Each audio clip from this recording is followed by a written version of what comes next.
Welcome to the Heart for God podcast. With many years of experience pastoring and helping to start churches, Dr. Jim Townsley has some practical and biblical advice that can be a great help to you and your ministry. On this podcast, Dr. Townsley and other guests with special expertise cover a variety of topics. His goal is to help you lead your church to be a healthy, strong, and balanced ministry, and for your family to be happy, healthy, and living for the Lord. Thanks for joining to the podcast today, and I have with me here today Evangelist, Brother Oliver. Why don't you tell us a little bit about what you're doing? How do you pronounce your last name? Is it Araiza? Well, it's, you know what? There's a famous kicker now with the Kansas City Chiefs, and he pronounces it Araiza. Okay. Actually, it is Araiza, but somehow, from my kid to now, we changed it to Araiza. Okay. So I go with both ways. Okay. Araiza. That's we'll say it. that. That's all right. Yes, That's what sir. everybody calls you. But tell me a little bit about yourself and what you're doing and how you started out. Well, I was born and raised in Dallas, Texas. You know what they say, you can always tell a Texan, but you can't tell him much, you know. And grew up with a wonderful family, a very loving and affectionate, caring mother. And I can't remember ever eating a meal apart from my mom and dad and my family. We were very traditional in our home. Dad that loved us and provided for us. But we came under the influence of a loving church, the Open Door Baptist Church in Mesquite, Texas. And that church, you know, made a difference in our lives. My dad got saved there, and my mother got saved. So when was this? What years was that? Oh, this was probably, let's see, I was born in 1961, so probably about 1969, 1970 is when that was taking place. Okay. A lot going on those years. A lot going on. That's exactly right. Yeah.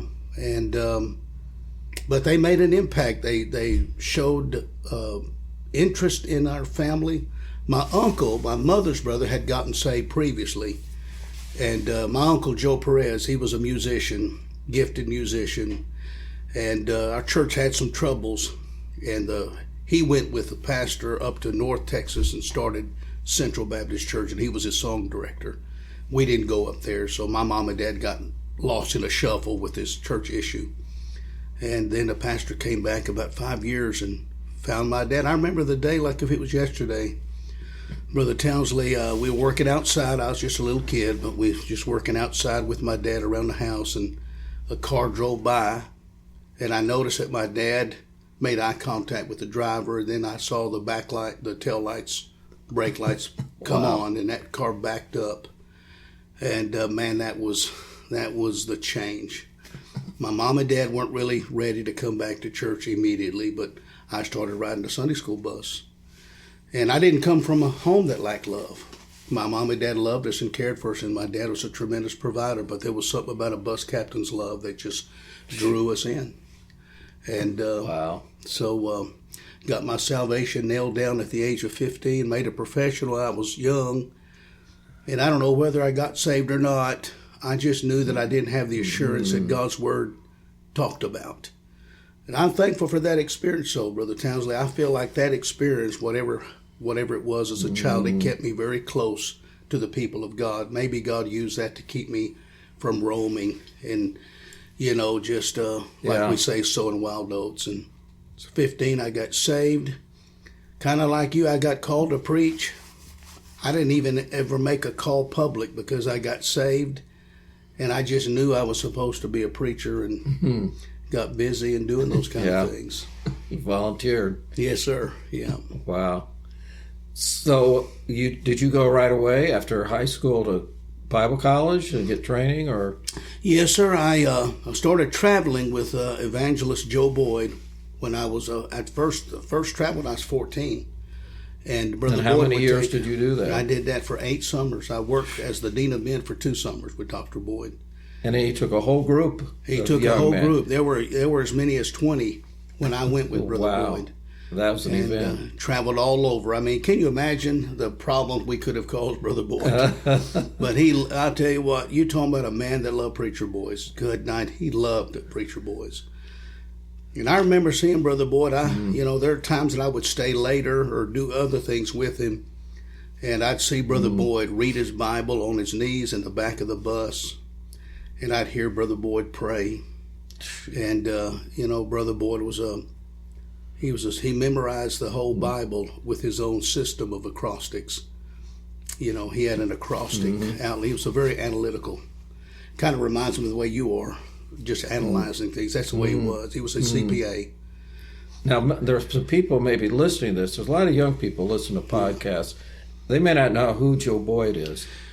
Well, Joe Boyd was he was an All-American football player for Texas A&M back in the 1930s and 40s. Now, this was when you had to be super tough because they didn't even wear a face mask. Yeah. And that year, that 1939-40 year, the Texas A&M won the national title. They were undefeated and untied. Nobody scored on them. Not one team scored on them the whole season. And Joe Boyd was voted by his team members the most valuable player on the team. And actually, he was drafted for the Washington Redskins, third round draft choice. But he had had an injury, and he felt like to pursue professional football would have just limited what he could do. So he went into business. But Joe Boyd was an All-American at everything he did. He had that drive behind him. I mean, if you're going to be an All-American football player, there's something in you that's different. And everything he did, he hit it like he was an All-American. Well, he had to be really well-known and respected because in Texas he was. Football in Texas, I mean, that's a different animal. Indeed. Yeah. That's a big deal, football in Texas. It is indeed. So he was probably my pastor. My dad is the biggest influence in my life. Then my pastor, Brother Matthews, and Brother Boyd. He influenced a lot of young men, didn't he? He did indeed. Yes, sir, he did. So those were my beginning days, in a nutshell. And then how old were you when you went to college? Oh, I was just graduated from high school. I did graduate from a Christian school in Garland, Texas, and went to House Anderson. That's kind of where Brother Boyd was really promoting that for his preacher boys. And his thought was, if you want to be a national evangelist, if you want to have an evangelistic ministry nationwide, then you need to go to a national school. And so I went to House Anderson the fall of '79, and then I graduated the spring of 1983. 4 years you were there. 4 years. And then did you go in evangelism right after that? Right into evangelism, right into it. So I was kind of one of those, man. I just couldn't. I just thought that the world was going to go to hell, and man, I just wanted. I met Kim my first year of college, and we're celebrating our 43rd anniversary this summer, and I just said, I'm going to be an evangelist, and if you don't want to marry an evangelist, then you don't want to marry me, because this is what I'm going to do. As a matter of fact, this is kind of something funny, but Mrs. John Rice visited the college and visited Kim's dorm floor. And my wife, Kim, before I married her, told Mrs. Rice, she said, Mrs. Rice, what kind of advice would you give me? I'm going to marry an evangelist. And she said, don't do it. But she did. Amen. Yeah. And then for the first 8 years of my ministry, full-time, I worked as an associate evangelist for Randy Taylor. Oh, okay. And I was a youth evangelist, and I did the children's services and teen services. Now, you got to remember, this was back in the early 80s, so it was a different world then. Sure. We were averaging 40 full-scale 7-day revival meetings a year. And the philosophy, week long. Yeah, they were and we started on Monday night and went to Sunday night. That's a very unique, but that was Brother Boyd's plan. He liked to build everything. You start with the cream of the crop on Monday night, and then you build to a climactic service on Sunday night with souls saved, baptisms, and additions to the church. So that was the plan. So we were averaging 40 full-scale revival meetings a year, wow. And we were booked. Wow. And really, God gave me so many fruitful years. There was a time that the last couple of years that I worked for Brother Randy, I was averaging 2,000 professions of faith in the youth ministry. That was just in that part of the ministry. But once again, it was it was a different time then. Sure. And but God gave us a taste of revival, and then I did some advanced work for some men advancing a conference, and I have skills on how to do all of that, pull men together and build a conference. And then when that was over with, it just wasn't natural for me to go back to that. It was kind of like God just kind of said, all right, you're on your own. And I just remember saying, Lord, make full proof of my ministry. I want to know that I'm a God-called evangelist, and you're going to have to let preachers know, and I've got to be able to produce. I've got to help these churches. And boy, I tell you, my wife and I, of course, we had kids, young kids, and we would drive. I'd drive all night, preach all week. Wow. Drive all night. There was one time I went through a stretch, I preached for 36 nights straight. Wow. 36 nights straight. We had a boatload of people saved. And actually, I felt like I was getting stronger. The more I went, I didn't feel like I was getting tired. I felt like I was getting stronger. Wow. And man, I wanted to set my family down and say, sit down, let's go for number 37. So those are my early days. So if a young guy felt like he was called to evangelism, this is a different day. What advice would you give him with what you know? A young one like college age? Yeah, just out of college. Yeah. Well, I think I would, the way I would approach it, I'd ask the Lord to give me an idea to get young people saved.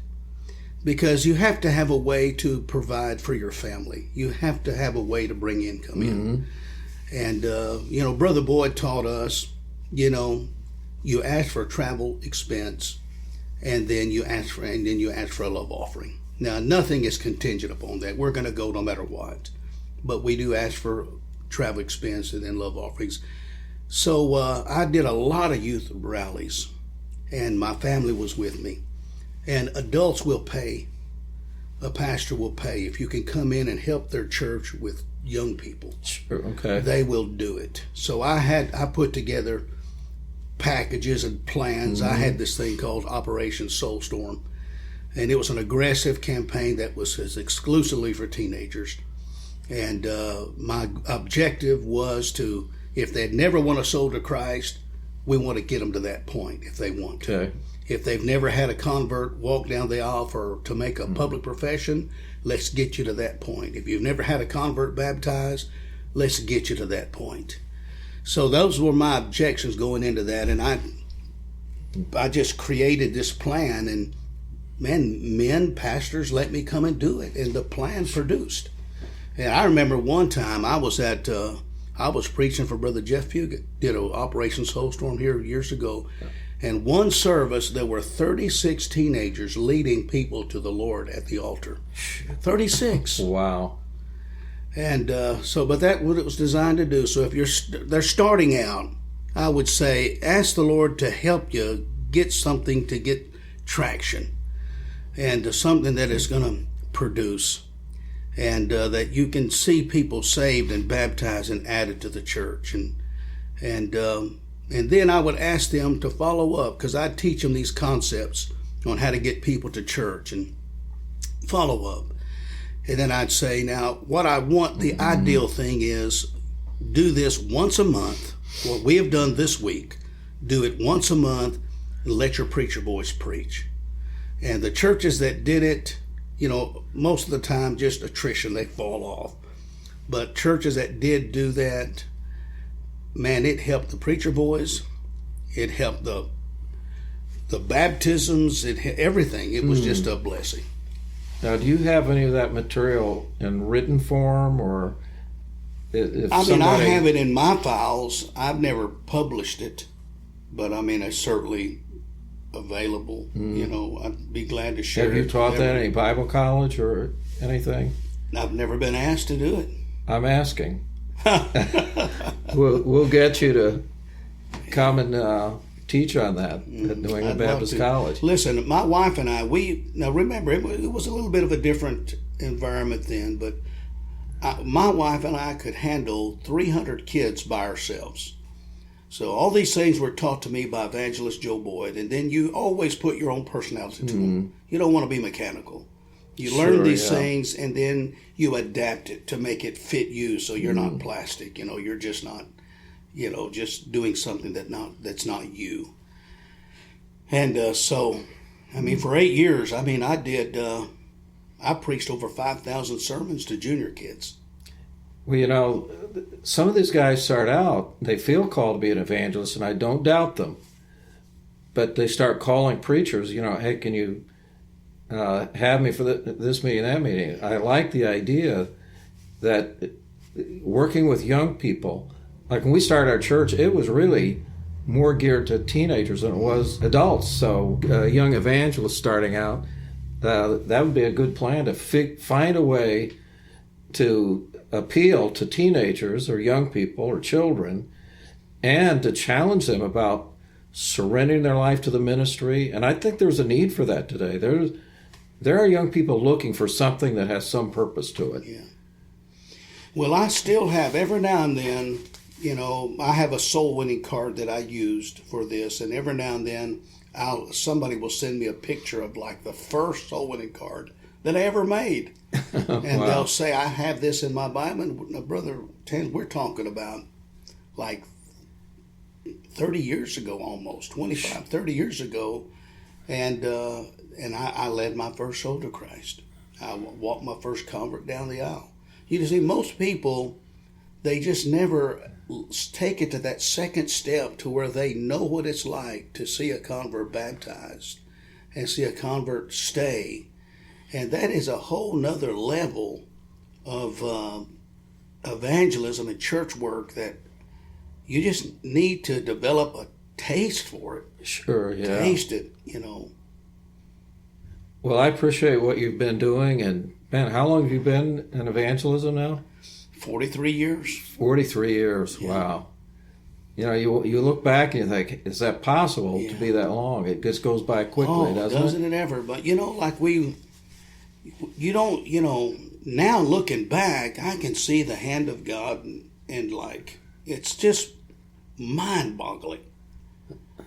Yeah. I couldn't see it at the beginning because my journey was just starting.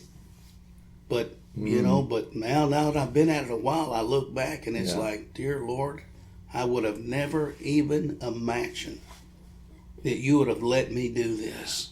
There's that song, wonderful. Jesus led me all the way. And that comes down to that. Yeah. Yeah, it's living by faith. Yeah. But that desire and that burden was there for any young man listening. There's got to be a passion about what you're doing, passion for the ministry and finding the will of God, whether it's evangelism, church planting, missions, helping in your church. There's got to be a passion about it. Yeah, it's got to be something that you wake up to, you dream about, put those plans on a piece of paper, look at the scripture, say, Lord, give me a verse for this. I want to see this thing. Let's root it down, Lord. Show me, lead me. And but I had such good training. I really, with Brother Boyd, all that I learned at House Anderson, it just was good practical training. And man, I had a pastor my pastor, Brother Matthews, my boyhood pastor, we were teenagers. I was the associate youth pastor at 15. Randy Taylor was my youth pastor. He was 18. I was his associate. We were teenagers running the youth group. And we didn't know that we weren't supposed to do these things. We just wanted to do them. And Brother Matthews says, well, guys, if the Lord wants you to do it, do it. We had teenage tent revivals. It was just amazing. It was I feel like I had a storybook upbringing, really. Oh, everybody has their bumps in the roads and hard times, but sure. Well, God's been good to me. Well, thank you. I appreciate you taking this time, and I know people are going to be blessed to hear what God's doing in your life and see how He's used you. Thank you for listening. If you enjoyed the podcast, consider sharing it with a friend. You can also follow at Dr. Townsley on Twitter or on Facebook at Jim Townsley.